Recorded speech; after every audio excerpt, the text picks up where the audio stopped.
وقت ترمیمی قانون کے خلاف جاری ملکگیر تحریک تحفظ اوقاف کے تحت اورنگ آباد میں آل انڈیا مسلم پرسنل بورڈ کی سرپرستی میں ایک جلسہ عام ہوا۔ یہ جلسہ ایک طرح سے حکومت کی موجودہ پالیسی کے خلاف عملی مزاحمت کا نقطۂ آغاز ثابت ہوا۔ اس جلسے سے آل انڈیا مسلم پرسنل بورڈ کے ذمہ داران، سیاسی پارٹیوں کے لیڈران اور مختلف مذاہب کے رہنماؤں نے خطاب کیا ہے۔ اس موقع پر آل انڈیا مسلم پرسنل بورڈ کے جنرل سیکریٹری محمد یاسین علی بدایونی نے کہا کہ یہ ملک آپ کا ہے، آپ 2 نمبر کے شہری نہیں ہو۔ انہوں نے کہا کہ ملک غلط راہ پر چل پڑا ہے، اس کو سیدھے راہ پر لانا اب ہماری ذمہ داری ہے۔ مسئلہ صرف اوقاف کی جائیدادوں کی حفاظت کا نہیں بلکہ دستور ہند کی بقا کا ہے، اور دستور کے بقا کے لیے اب سیکولر افراد کو کمر کسنی ہوگی۔ مولانا عمرین محفوظ رحمانی نے کہا کہ وقت ترمیم قانون کے خلاف یہ سلسلہ عام حکومت کے لیے واضح پیغام ہے کہ وہ نوشتہ دیوار پڑھ لیں اور شریعت میں مداخلت کی کوشش سے باز رہیں۔ جتنی جلد ہو سکے اس سیاہ قانون کو واپس لے لیں، بصورت دیگر یہ کالا قانون حکومت کے زوال کا سبب بن سکتا ہے۔ اورنگ آباد کے تاریخی عام خاص میدان میں منعقدہ اس احتجاجی جلسے میں ہزاروں کی تعداد میں مرد و خواتین نے شرکت کی۔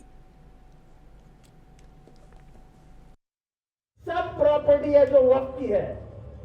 ابھی تاج محل دیکھو آگرہ کا، اس کے بعد میں کتنی بڑی پراپرٹی ہے۔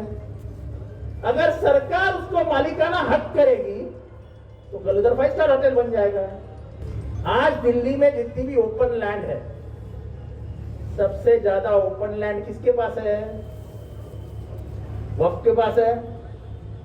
سب سے مدھیہ دلی کی امپورٹنٹ پراپرٹی کس کے ہاتھ میں ہے؟ وقف کے ہاتھ میں ہے۔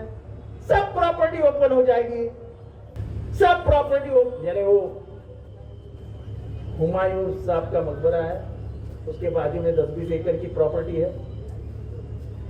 چل یہاں کے بڑے بڑے ادیوگ پتی اس کے مالک بن جائیں گے اور بلڈنگیں کھڑی ہوگی۔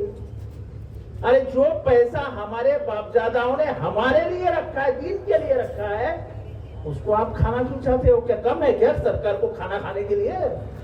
ارے کھاؤ نا جتنا مانگتا ہے اتنا، ہمارے پراپرٹیوں کے اوپر کیوں نظر رکھے؟ اور یہ 28-29 ایکڑ جو وقف کی جائیداد ہے، اس کو ہتھیانے کا کام یہاں کی حکومت کر رہی ہے۔ تو میں آج اس اسٹیج سے ان کو وارننگ دیتا ہوں اور آپ لوگوں سے اپیل کرتا ہوں کہ عام خاص کا گراؤنڈ بچانے کے لیے جب بھی آپ کو آواز دی جائے گی، میں امید کرتا ہوں کہ آپ لوگ ہزاروں کی تعداد میں اس تاریخی گراؤنڈ کو بچانے کے لیے یہاں پر آئیں گے۔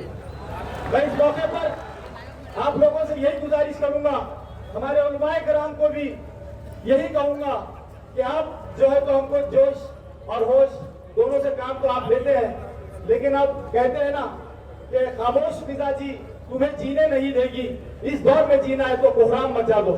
ایک نیا انقلاب برپا ہوگا، اس کے ذریعے سے اس ملک میں ہم غریبوں کمزوروں کے حقوق کے تحفظ بھی اسی کے ذریعے سے کریں گے۔ آپ تیار رہیے، لیکن ایک بات یاد رکھیے گا کہ آل انڈیا مسلم پرسنل بورڈ کی دی ہوئی گائیڈ لائن سے آگے بڑھ کر کوئی کام مت کیجیے گا۔ امن کے ساتھ تحریک چلائیے، خلوص کے ساتھ تحریک چلائیے۔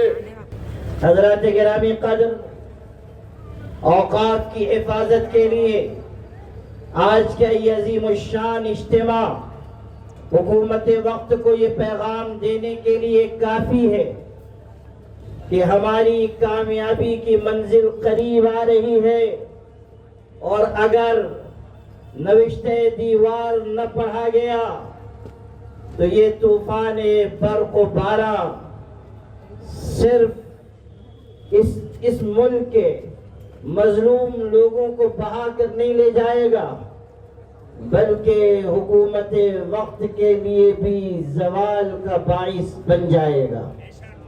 یہ قانون کو سمجھنے کی کوشش کیجیے، یہ قانون کی باریکیوں کو سمجھنے کی کوشش کیجیے۔ دوسری بات، پرسنل لا بورڈ نے جو مہم شروع کی ہے اس کا پورا ساتھ دینے کی کوشش کیجیے۔